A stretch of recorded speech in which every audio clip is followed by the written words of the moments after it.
अगर कोई पुराने सिस्टम से ही लेन देन को ठीक समझता है तो उस पर भी इस कानून में कहां कोई रोक लगाई है भाई। साथियों, नए कृषि सुधारों से किसानों को नए विकल्प और नए कानूनी संरक्षण ही तो दिए गए हैं, लेकिन पिछले कुछ समय से एक अलग ही ट्रेंड देश में देखने को मिल रहा है।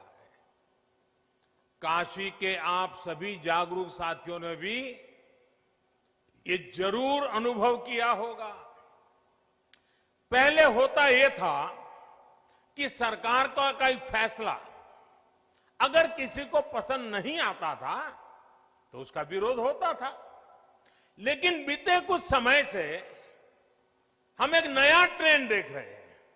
हम अब देख रहे हैं कि अब विरोध का आधार फैसला नहीं बल्कि भ्रम फैलाकर, आशंकाएं फैलाकर फिर तो भविष्य में ऐसा होगा, फिर तो भविष्य में ऐसा होगा, अब तो ये होने वाला है, उसको आधार बनाया जा रहा है।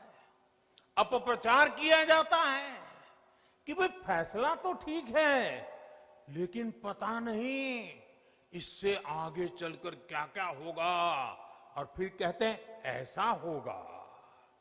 जो अभी हुआ ही नहीं है, जो कभी होगा ही नहीं, उसको लेकर समाज में भ्रम फैलाया जाता है। ऐतिहासिक कृषि सुधारों के मामले में भी जानबूझकर यही खेल खेला जा रहा है। हमें याद रखना है, ये वही लोग हैं जिन्होंने दशकों तक किसानों के साथ लगातार छल किया है। अब जैसे एमएसपी तो घोषित होता था, लेकिन एमएसपी पर खरीद बहुत कम की जाती थी। घोषणाएं होती थी, खरीद नहीं होती थी। सालों तक एमएसपी को लेकर छल किया गया।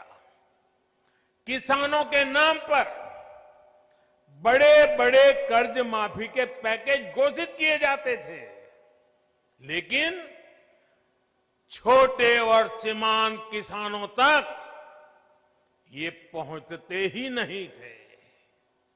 यानी कर्ज माफी को लेकर भी छल किया गया।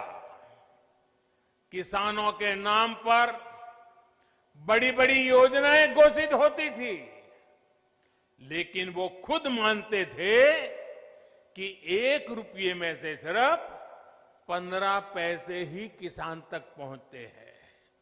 यानी योजनाओं के नाम पर छल, किसानों के नाम पर खाद पर बहुत बड़ी सब्सिडी दी गई, लेकिन ये फर्टिलाइजर खेत से ज्यादा काला बाजारियों के पास पहुंच जाता था।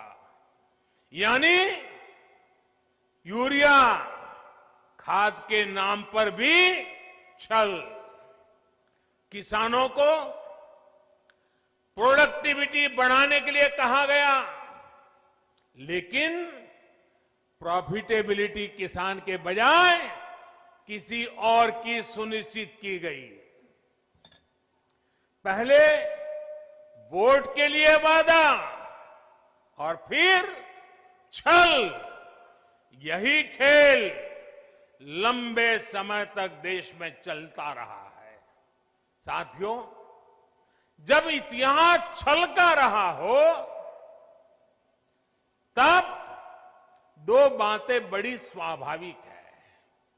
पहली ये कि किसान अगर सरकारों की बातों से कई बार आशंकित रहता है तो उसके पीछे दशकों का ये लंबा छल का इतिहास है। और दूसरी ये कि जिन्होंने वादे तोड़े, छल किया, उनके लिए ये झूठ फैलाना एक प्रकार से आदत बन गई है, मजबूरी बन चुका है। जो पहले होता था वैसा ही अब भी होने वाला है, क्योंकि उन्होंने ऐसा ही किया था।